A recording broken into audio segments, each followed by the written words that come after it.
Five and three, two, one. We are live for a new episode of the Electrek podcast. I am Fred Lambert, your host, and as usual, I'm joined by Seth Wintrom. How are you doing today, Seth? I'm good. All right. That's perfect because we have a nice show for you today. I'm still in Japan. It's Saturday morning for me, 5 a.m.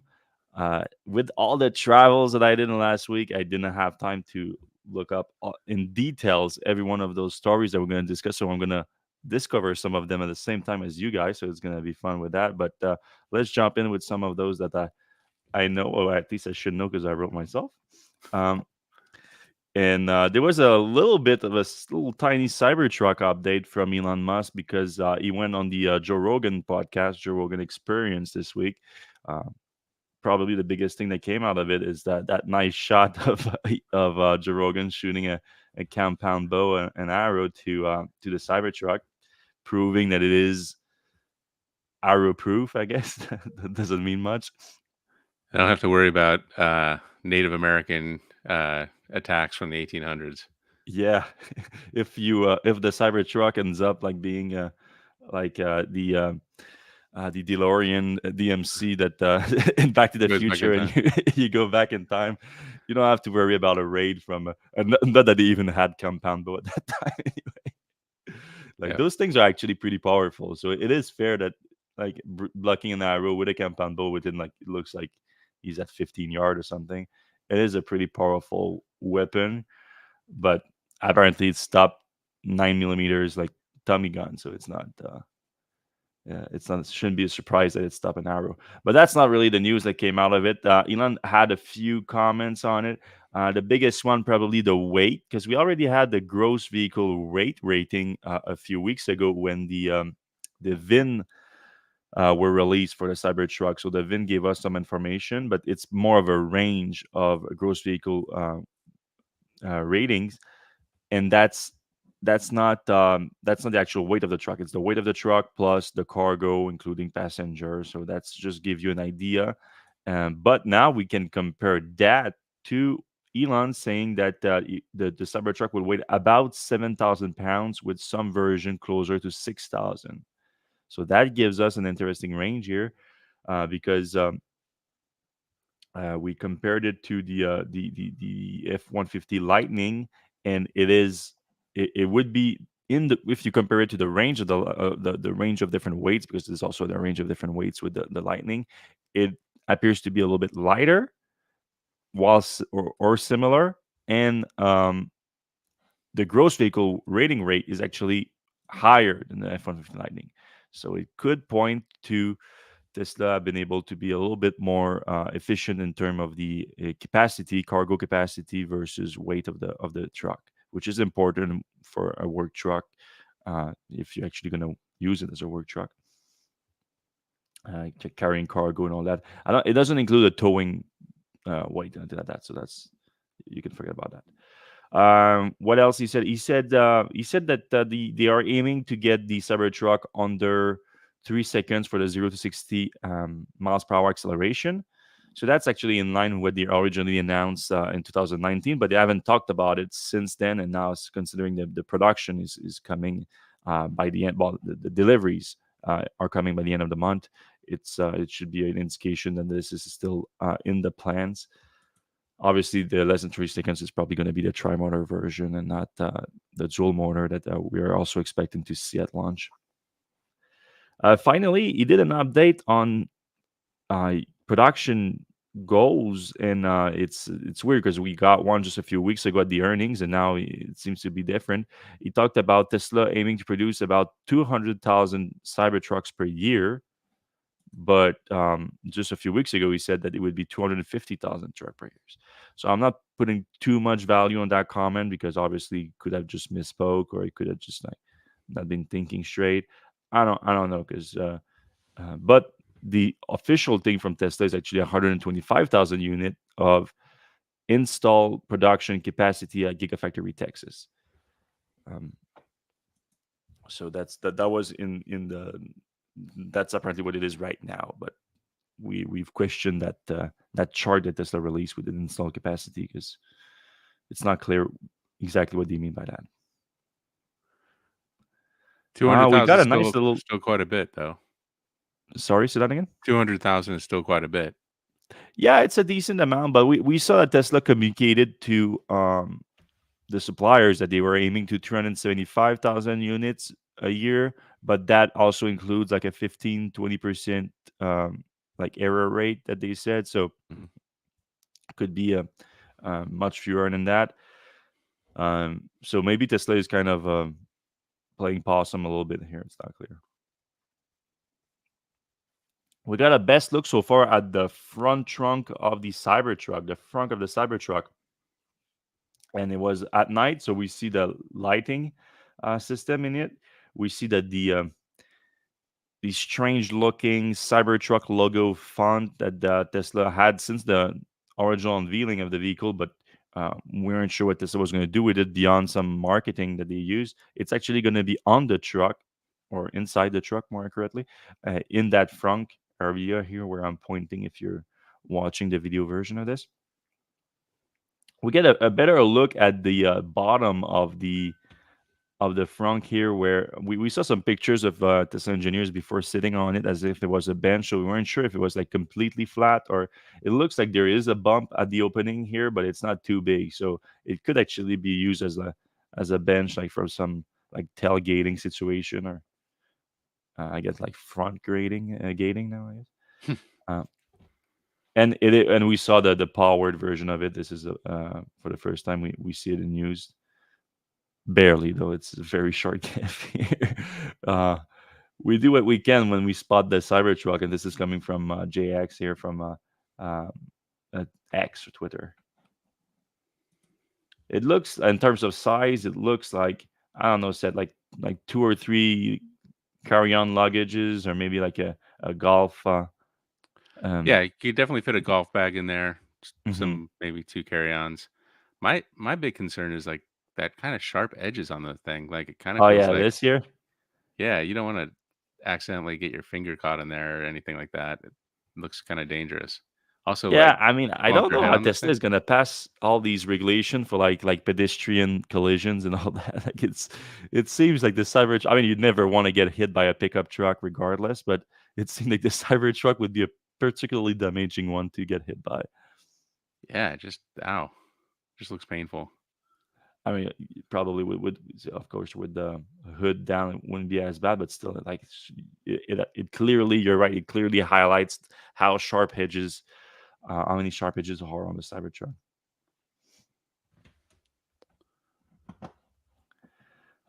Yeah, just a few weeks ago, if you remember, we got the leaks on the Model 3 sports seats coming to the performance version of the Model 3, the updated one with the Highland. Now we get the Plaid Model S seats getting an upgrade. Again, something that it's called sports version. This is again coming from Tesla Hacker Green.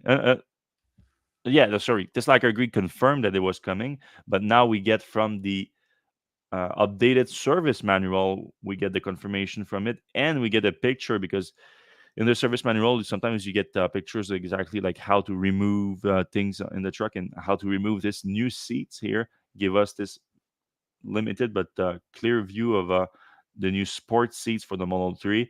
Similar to what we heard for the Model S Plaid, similar to the Model 3, we get the bigger side support, but it looks even at least from that picture is only the top half, um, even wider at the shoulder. You get this little indentation in the middle with what appears to be Plaid logo in it, like some kind of Yep. Plaid decal. Longer headrest, different materials. It looks like to be like so you have the perforated like fake leather as usual, but on the sides almost look like Alcantara on the side here. It's interesting. Huh. Yeah, yeah, yeah. It's hard to tell from the picture. The picture is like not highest quality, obviously, and this pictures look pretty bad, like the creasing here on that. Yeah, it's But weird. yeah, I we don't like this. Might be like this might be the test seat for Tesla where they do. You remember the butt robot, like they do like that Right. Or keeps they're it. stretching it out to make it flatter or whatever. Yeah, exactly. So this is probably not how it's gonna get delivered, but yeah. So very interesting stuff because Tesla has not never. I want to say never. I'm not exactly sure if that's true, but for the most part, it doesn't update the interior of its vehicle at all for a performance version. So now this, at least, the seats are gonna get updated. I'm not sure if it's going to be all Plaid, all Performance Model 3s, or if it's only going to be a separate interior upgrade for people that have Plaid, for people that have Performance Model 3. It's really not clear. And is it going to be the only change that you get? Is it you're only going to order the sports seats, or you're going to or order an updated interior for the performance version? It's all new for Tesla because, as you know, for the most part, Tesla doesn't change the hardware at all between the top non-performance version of its car and the top performance version of its car. It's all the same, other than sometimes on the Plaid the Plaid you have the like better suspension, option for bigger wheels, and they actually software unlock the powertrain capacity. It's not even a different powertrain.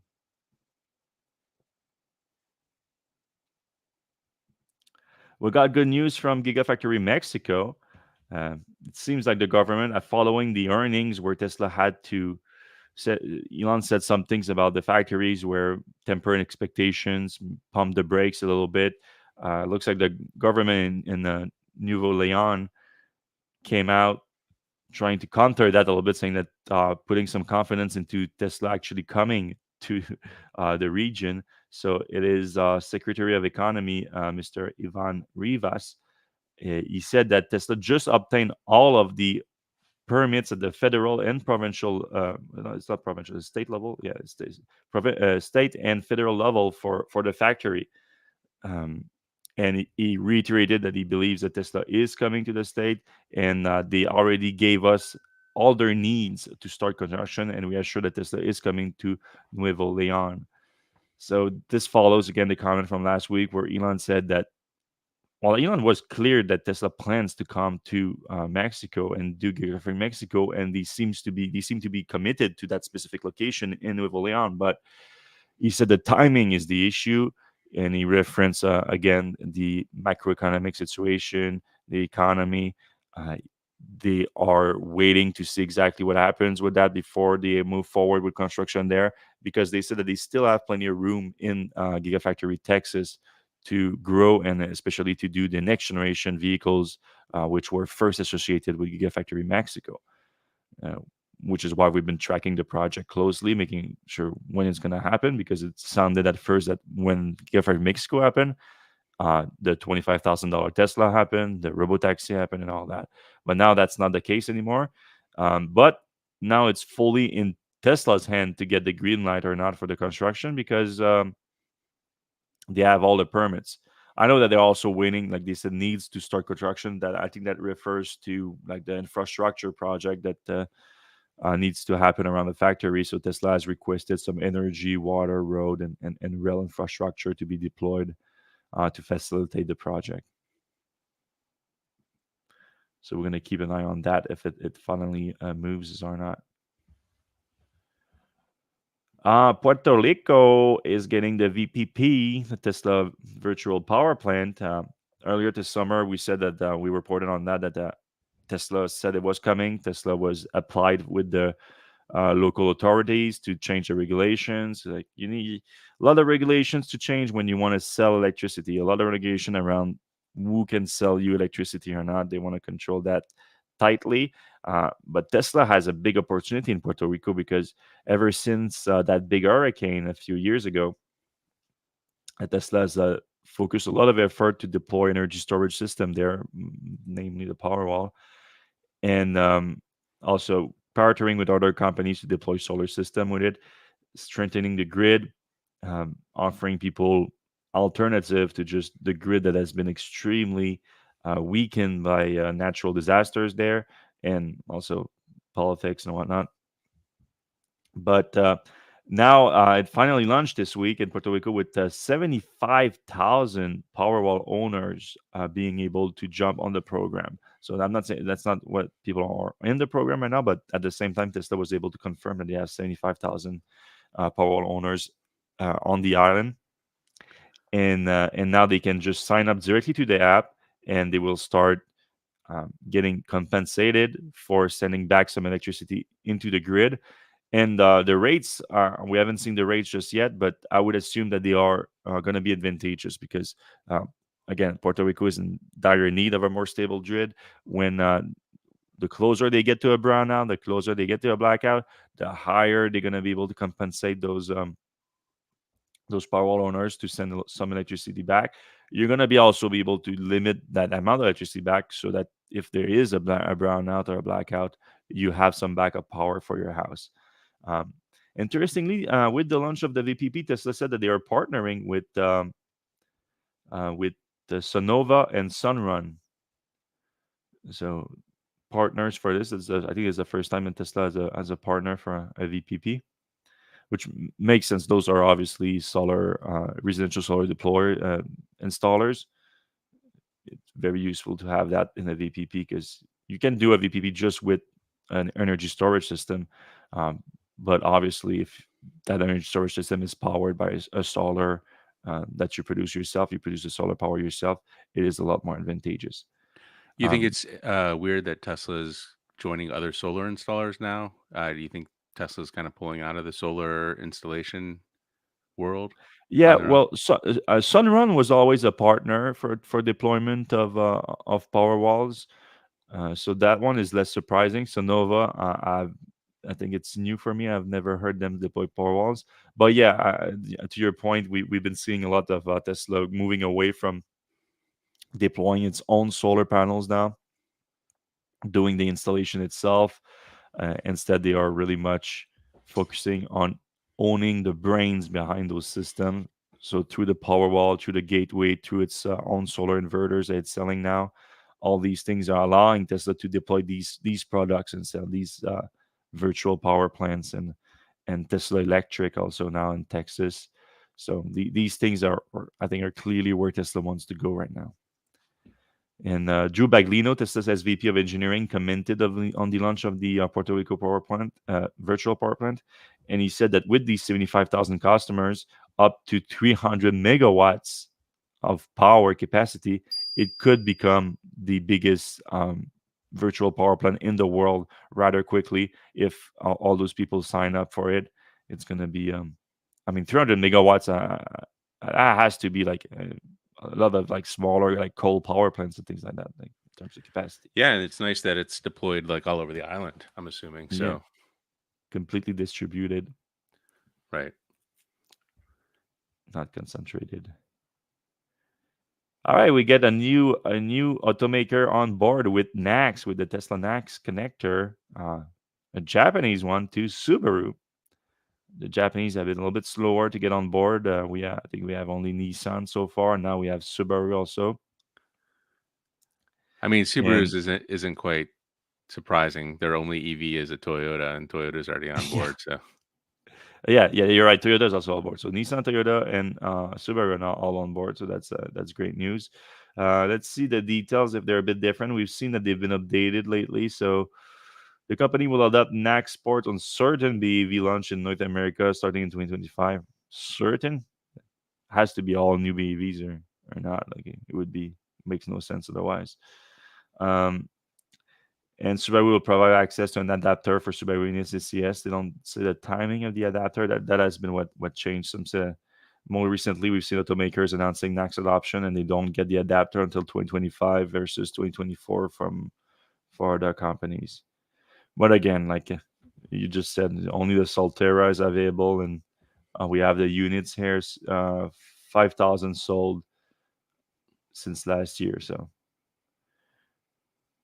you would need to find 5,000 adapters basically to satisfy the demand. Shouldn't be too big of a task. nope. All right, the UAW strike is over. Last week we reported on Ford, then reaching a deal with UAW. Then it was Stellantis this weekend, and this week GM also on board.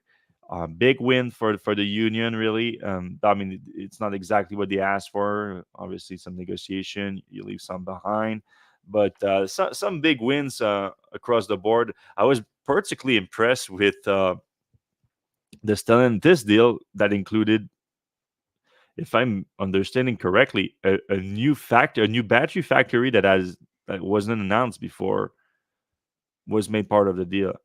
And looking at it, I thought at first it has to be that the deal is that the UAW worker is going to work that factory, but no, it's a new factory. It's as if the union is pushing Stellantis to go electric faster through that deal. So I mean, if I understand that correctly, and that's the case, like that's kudos to the union. Maybe they were originally intending to like import batteries for like that, the Ram pickup or whatever, Yeah, and but maybe the union got them to build the batteries stateside, which will allow them to get better tax credits as well. yeah, I mean, you want a tax credit to be competitive, so it makes sense. Um, in term of the GM deal, I don't know if there's anything really noteworthy here. Also, adding 1,000 battery job as part of the deal, so that's part of it. I think adding all the Altium factories was part of the deal. Just before the deal, they went after that Spring Hill assembly plant in Tennessee. I think that's what did it. It wasn't long after the announcement that they reached the deal. So, Yeah. all right, we have a few more news items that we want to discuss here. We have great news. We have the Equinox pricing and a bunch of other things. But if you guys have questions for us, we're gonna have some time to answer your question. I already see if you some question coming in from Facebook, from YouTube. So wherever you're watching live, you can put in the comment section question about things that we're discussing today or different topics in the EV space you want us to cover real quick today. You can just put the question right now when I get to it in just a few minutes. All right, the Chevy Equinox EV, one of the most important EV that we thought was coming this year. Now it sounds it's more like coming next year. It sounds like there's a bit Hmm. of a delay, but still, nonetheless, the price point has been all the price sheet has been released this week, or only the base price, or all the price? No, only the No, base they price. got the launch price, which will be in the beginning of the year, and then by the end of the year, the base price version will come out. Okay, Um, and the so the base launch price, model will be available early next year. Yeah, the 2RS for F W they said that forward wheel drive starts at basically $49,000. Is that what we were expecting? no, we were expecting No, a $30,000 one, but but not for the launch one. Not for the. no, for the launch we Well, didn't know, but we knew it was oh, going to but be I more mean, expensive. it is not the all wheel drive one, and so yeah, but it is the long range one at 319 miles. So the Equinox is only going to have one battery for all the models. For all-wheel drive, like it's just going to have the same battery for everything. So it's So going to it's be a just not as a premium package for yeah. I mean, this one it has the big color touch screen. It's got the Super Cruise and adaptive cruise control. The the Google. base one's not gonna have Super Cruise. I don't think the base one's going to have Super Cruise. I think it's going to have a smaller display. It's not going to have the cool two-tone paint job. Probably it's not going to have automatic lift gate. All that the little stuff. Okay. Um, yeah, Then if you want to have all-wheel drive, it goes up to 52,400. So that's a decent bump of yeah. It 3,400. little pricey, but then you think about the 7,500 back, then you're back down to 70 or sorry, 4,500. Sorry, 45,000, which is not terrible for an all-wheel drive SUV.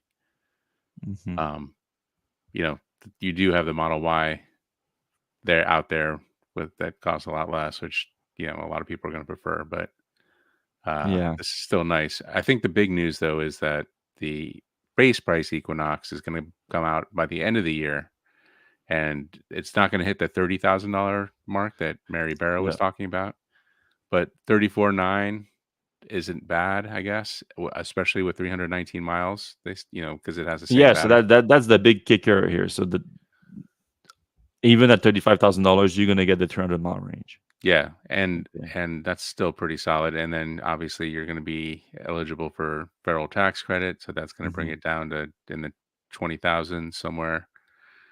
So that's pretty good. Yeah, so that's what we're looking for, and it's at the end of 2024. Yep. Yeah, in the meantime, it's gonna be a little bit rough. I think. I mean, I'm sure some people are gonna be interested, but yeah, it doesn't compare to the Model Y in the U.S. market with the federal tax credit. Not a good look. Yeah, it's not Uh, priced competitively. I guess they're and you putting a get lot of like a 150 kilowatt DC charge. I mean, I'm always a little bit careful with that because the charging curve could be right. okay, but still, it's 100 kilowatt behind Tesla here. Yeah, and I just feel like, the Model Y is out there that and costs a lot less than this. It's gonna be hard to sell these, I think. Super Cruise is nice. Um, Wireless charging, so I would assume that is phone or wireless charging we're yeah, yeah, talking yeah. about. A bit confusing. All right. I mean, it's honestly not too bad of an announcement because with the inflation, I don't remember exactly when GM announced that original goal of $30,000 for the Equinox, but it was quite a bit ago. So we anticipated that with inflation, it wouldn't exactly hit that price point. $35,000, not too bad, especially with that range. Yep, not bad. So VinFast is teasing us with the potential of launching the $20,000 VF3 electric car in the US. Um, so this new vehicle here is something that we don't see a lot coming to America, coming to the North American market. It's I mean, I've seen plenty of these around here in Japan, and for the most part, automakers that are building these electric vehicles, these smaller K cars cars? like this. You would put that in a key cars category? I think so. Yeah. Yeah, you're probably right. If it, yeah, yeah, no, no, you're definitely looking at this picture. Yeah. um, so yeah, they've been very reticent to launching these very small cars to North America because they think it wouldn't take off. But VinFast told Automotive News that they actually are considering it at the $20,000 price point. You see, the interior picture is not too bad. Do we have a spec on this? I don't think we have Let's see. much. I mean, these are obviously city cars, so you don't expect that. They do hit highway speed though. Um, they do hit highway speed, but don't expect like a ton of range on this at a higher speed. Yeah, I would imagine it's pretty small battery, pretty low power.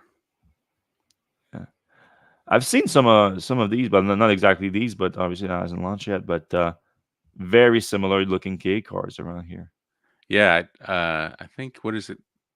The Hustler or something? There's one that I really like over Yeah, there in Japan. like Jeep looking like Yeah, this. yeah, yeah. Yeah, I haven't seen the They names. haven't made them all electric yet. Actually, almost none of them are electric yet, but they will be. Hmm. All right, so unfortunately, we have some news this week that related to slowdown of EV outputs. It's not we've been covering that over the last few weeks with the economy, with the higher interest rates. Some automakers are using that slowdown in demand for new cars and specifically new EVs to slow down their EV effort.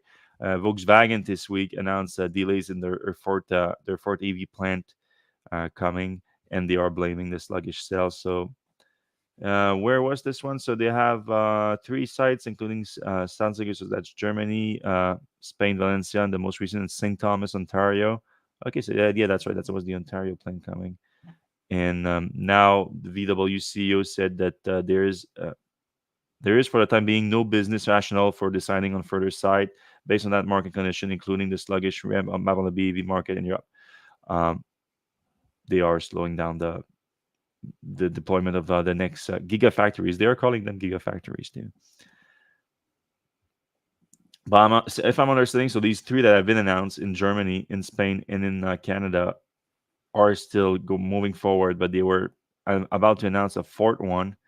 There was some rumors of going to be in the U.S., but now they are basically putting that plan on hold, waiting for sales to come back up, which is something that we've been warning automakers about because if you do that, and then if the demand comes back, the demand comes, and they're not going to wait for you to build a new factory, a new battery factory, and then a new car factory to produce your electric vehicles. You're going to find yourself at the mercy of automakers that have volume EV production capacity, and right now that's still mainly Tesla. Yeah, So you know what Tesla, though? hey, I saw a report from Cox Automotive at the end of last year that showed that the U.S. auto market, and I assume Europe and Asia are in the same boat, is still the EV market is still growing. It's up to like 8% of the entire U.S. market right now, and that's up from Q2 and up from Q1. So I think the EV market is still growing.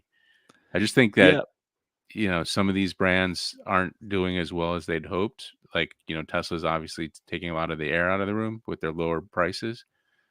And I think they're making some bad short-term decisions here. yeah. I said to your point, we're seeing still strong demand for EVs. It's just they are fewer buyers right now for new cars in In general, and general. that yeah affects the specifically EVs um, growth rate. It doesn't affect. It's still growing, like you said. It's just the growth rate has slowed down a bit, um, Hmm. but it's still growing amid a very difficult new car market. When you get 7% interest rates on buying a new car, like you think twice about it. Like, it's not everyone that have the abilities to just buy a car outright these days. Yep. So same thing for Ford, specifically for the Mach-E production. I don't know exactly what they said. So the sales fell 53% month over month. Wait, month over month, you have to be careful though. So they announced that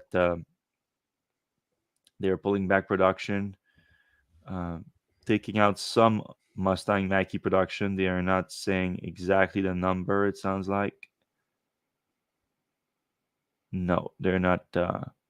That is the cost automotive report that you're referring to right now. Hmm. So yeah, they're not going. Ford CEO John Lawler. What are they talking about? The CEO of John Lawler is not the CEO of Ford, as far as I Yeah. know. A little What bit of a happened mistake. to Farley? Yeah. So yeah, they announced that they are pulling back a little bit without announcing actual numbers. The inventory flow has been going up, and they want to bring that down a little bit before they can release the throttle fully on the production of the Mach-E. Yeah, Lawler's the CFO. CFO, okay, yeah. Get the AI. So AI this is an interesting one. So hallucinating. we talked about Volkswagen slowing down. We talked about Ford was slowing down, and on the other side of things, who's actually ramping up is Toyota. And when I heard that news this week, I checked the numbers twice because they announced that they are injecting an extra $8 billion into their U.S. EV plant factory. Um, so that's not the total investment. That's on top of an existing investment, which I think was so. It's bringing a total to 14 billion. Yeah, it's bringing a total now to 13.9 billion dollars invested into that battery plant in North Carolina. So it's adding 3,000 jobs for a total of now 5,000 jobs at that plant. That plant is in construction right now. Um, for the first phase of production starting in 2025, and then adding more lines through 2030. And I don't know. So that's has to be the new production. 30, I feel 30 gigawatt hour that was already announced. So I'm not sure if they announced an updated production capacity goal now that they have this extra extra cash on it. But obviously, this is very critical to Toyota's plan in North America and especially in the US, since you need to have the batteries locally made in order to take advantage of the tax credit. I've seen Toyota in Japan last week with the Japan Mobility Show. Still some well, no, I shouldn't say early concepts, instant concept vehicles, but they look pretty advanced, especially the pickup truck. So I think that's obviously one of those that's going to come to North America. The the we've been complaining for a while that they were a lagger in the industry, but slowly I think they're trying to turn around, be a little bit more open to BEVs because a lot of hybrids and a lot of hydrogen, unfortunately, that they're still stuck to. Um, but we're seeing some good signs, and obviously an extra $8 billion invested in batteries.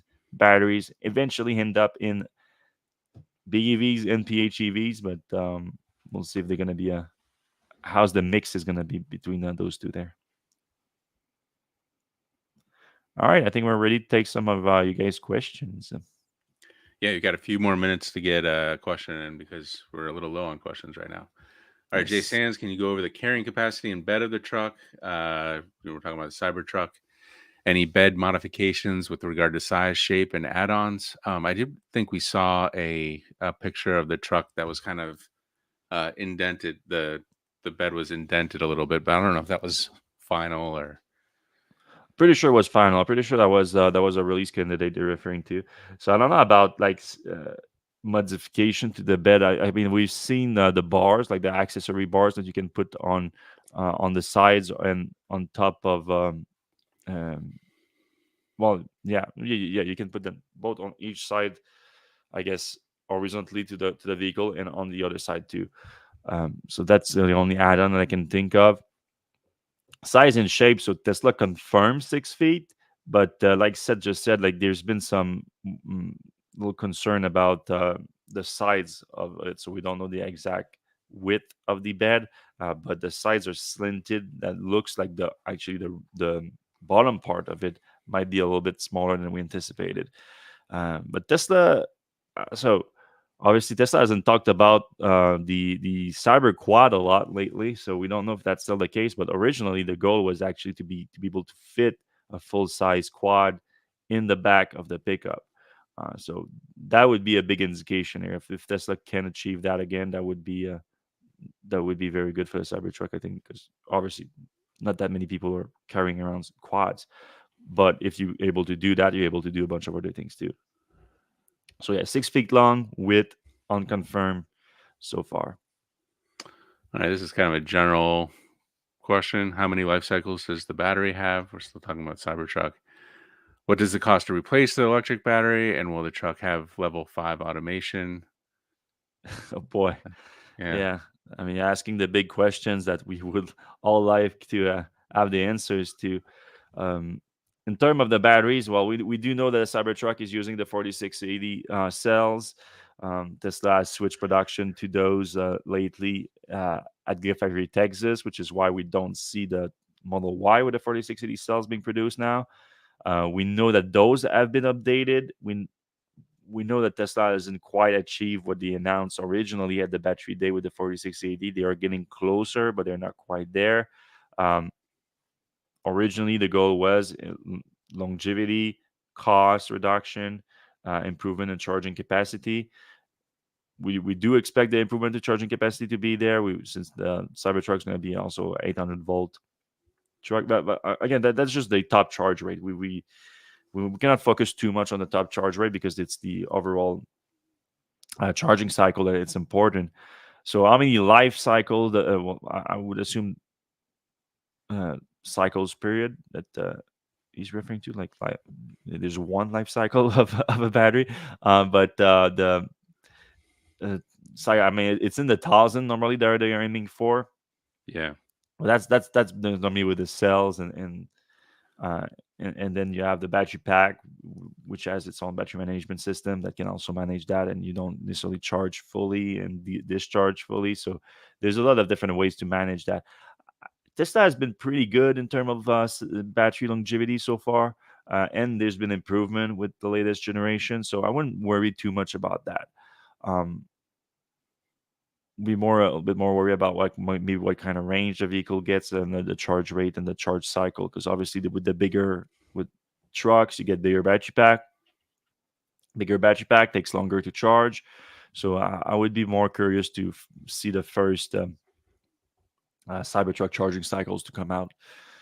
I don't know if just we're going to release that at the unveiling, or we're going to have to wait for some real world testing.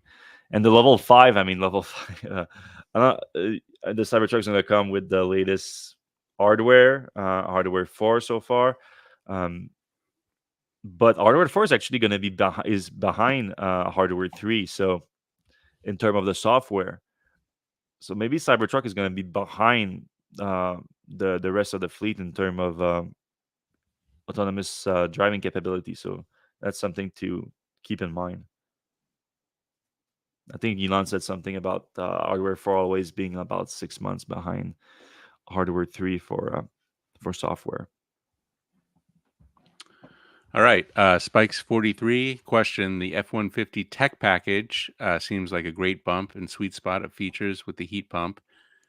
Are there any Rivian features incoming to compete with this and Cybertruck? The drivetrain seems outdated. He's referring to the Ford Lightning Flash, 320-mile range, high-tech cabin, heat pump, coming in at $70K. We haven't heard anything specific from Rivian. Rivian has a two-motor configuration, which gets better mileage. They have actually a couple two-motor configurations. One gets much better mileage at the cost of less acceleration and total power and towing capability. So So Rivian, Rivian doesn't have a heat pump. I don't shoot. I should know this, right? Yeah, yeah, yeah. I have one. In my Because head, I mean, the Cybertruck is for sure gonna have a heat pump at this point. I yeah, would, since Tesla introduced those in Model 3 a yeah, and few the years ago now. I would assume Silverado that has one too. it's coming to all cars, all future cars, because it had a huge impact for the latest Model 3s. And Yeah, Model Y also have it. yeah. So I guess the Rivian does not at this current time have a heat pump. yeah, I mean that's a big deal for people up north. Yep. If you live in a in cold weather area, like this could be like the difference maker. Yeah. So as far as drivetrain, Rivian doesn't have anything notable on the horizon besides the. I mean, they actually went down market instead of having quad Hmm. motors. These have dual motors. Um, but I guess I mean for me, I was like, maybe I'd rather have dual motors because they're not enabling things like the tank mode. So there's really no reason to have quad motors. I know there's some little tricks they do, torque vectoring and stuff, but I do like the F-150 flash package. That seems like, I mean, just for me, it seemed like the best of everything. Where you get good range, you get good technology, and price point at $70K, which is really good. Um, yeah, and it'll be interesting to see where the Cybertruck comes in on that. Let's move on here. Nick Cedar question: do you know how Volvo is going to get the cost savings for the EX30? I'm assuming they mean cost down. I think the number one way they're going to do that is have it built in China by Zeekr. Uh, that's kind of Yeah, the easy way. has been Um, Volvo's motor lately. I yeah. mean, So they are owned by a Chinese company, so yeah, and Zeekr's is one of their sister brands. yeah, not sure how that works. But Nick mentioned casting, and Volvo has been investing in large form casting, much like Tesla. So I don't know if the EX30 is going to be one that's going to feature it. Um, because I know that there's a lot of back orders on those giant casting machines right now. There's a long lead time, so but Volvo has announced that they're working on that. I don't know if they have the giant casting machine just yet, the giga presses. Yeah, we did hear that the EX30 is going to be also manufactured in Europe. Mm, I think there was a lot of demand, so that's going to happen. I really, really think they should make that thing in the US as well. I think yeah. there's going to be a huge market for it. And obviously the paying for like it'll be interesting to see if we have to pay the tax on the ones coming in from Europe. I know we won't get the tax credit, but like there's also a 27% tariff on ones coming from China. Mm. So it'll be interesting to see where the ones coming from the US come from. Will they come from China or Europe, or theoretically they'll start making them here. Let's see. Carl Lettinen, is this another vehicle for like California and Oregon only, or will it be available in other markets? What about other countries? I don't know what he's talking about there. Perhaps. Maybe we're talking about the K car at that point. Yeah, I wouldn't be surprised if that one is limited to some markets. Yeah. I mean, VinFast, just generally speaking, little sketchy at this point in their. Hmm. There's been some quality issues and stuff like that. All right, Mike the Car Geek, do you think Cybertruck will really ramp up slowly, or is Elon holding back real volume forecast as a surprise for the delivery event? Uh, I think the former is much more likely. I think, like, or at least it's better to expect a former, and not to be disappointed. But no, I mean, Elon was pretty adamant that to temper an expectation with the Cybertruck, like it's gonna be hard and everything, and I think he has no reason to lie about that. I don't think he's trying to surprise. We're able to make 1,000 a week at the lunch event at the end of the month. I don't see that happening. I think that if you have a Cybertruck reservation right now, you need to think about soonest end of next year. I think that's a safe bet. Yeah, depending on how early you got in and how close to Texas you live, and a bunch of Exactly. other factories, If you're in Canada, probably like factors. 2025 at this point. Right. And possibly related, is Cybertruck an exoskeleton or not? I think the lines are a little blurred. Initially, it was supposed to be just steel on the outside, but we've seen some like traditional frames, you know, and kind of sheet metal over top of it. Yeah, yeah. I mean, the, the official definition of exoskeleton, you have to have external panel that are structural. I mean, body panels are always like somewhat structural, but like you have to have part of the vehicle chassis that is exposed. Um, I haven't seen that so far based on the bodies that we saw. Might be mistaken. I don't know. We haven't seen that. And we've seen like internal frames on the Yeah, in the build process. So don't know if that's still true. Ian Smith, looking beyond Musk, who possibly are the potential contenders for the public face of spearheading the transition to electric vehicles. I mean, I guess we're talking about other car manufacturers like Rivian's RJ Scaringe comes up sometimes. yeah. I mean, Uh, I don't know if there's gonna be like do you really need like specific faces to do it. I don't know if it's that big of a deal, to be honest. I think like it's gonna be a huge mix of automakers. Like Musk is taking a lot of the attention right now, and rightfully so, because without Tesla, we would be nowhere near where we are right now with electrification. But exactly what we thought was gonna happen, where slowly Tesla's market shares are being um, taken over by other automakers a lot slower than we actually most people thought. I think I don't think that people thought that Tesla would be at 50% still in the US and in the 20s and 30s in Europe, and depending on the markets. In China, they're a little bit lower because in China, like what is happening in China is probably what you're gonna see other places. You're gonna see like some of those like the BYDs and the Neo and Xpeng, all that. You're gonna see equivalents to that, or maybe specifically them too in other jurisdiction in other markets, and it's gonna be a more fair mix in between that. So yeah, I mean maybe like uh dog field maybe seems to be taking over Ford Blue. For is that like the EV version of the electric division of Ford? yeah, is he the head of that? I thought he was just the technology guy, but yeah, I guess that's a big part of it. Yeah, I think he's starting. He's like even public facing. He's starting to be. I saw some like interviews lately and all that. So maybe that makes sense. All But right. yeah, RJ, obviously RJ is up there. But it's gonna. I don't think there's gonna be like one guy. It's gonna like Elon is obviously the one guy right now, just because of how big Tesla is. But it's gonna be a mix probably. All right.